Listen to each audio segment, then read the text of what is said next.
السلام علیکم ورحمۃ اللہ وبرکاتہ۔ نماز فجر کی پابندی کرنے والوں کے لیے 10 بشارتیں۔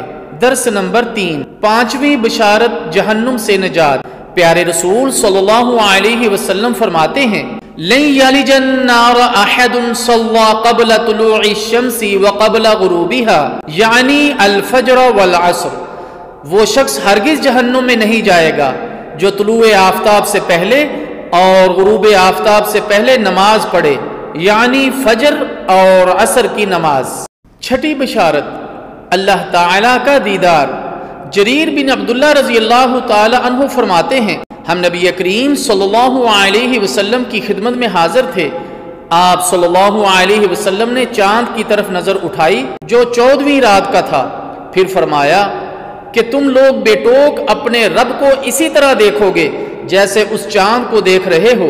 اسے دیکھنے میں تم کو کسی قسم کی کوئی مزاحمت نہیں ہوگی، یا یہ فرمایا کہ تمہیں اس کے دیدار میں مطلقاً شبہ نہ ہوگا، اس لیے کہ اگر تم سے سورج کے طلوع اور غروب سے پہلے یعنی فجر اور عصر کی نمازوں کے پڑھنے میں کوتاہی نہ ہو سکے تو ایسا ضرور کرو، یعنی جو فجر اور عصر کی نماز پڑھے گا اسے اللہ تعالی جل شانہ کا دیدار نصیب ہوگا۔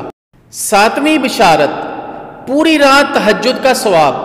پیارے رسول صلی اللہ علیہ وسلم فرماتے ہیں، جس نے عشاء کی نماز باجماعت ادا کی تو گویا اس نے آدھی رات قیام کیا، اور جس نے صبح کی نماز باجماعت ادا کی تو گویا اس نے پوری رات تہجد پڑھی۔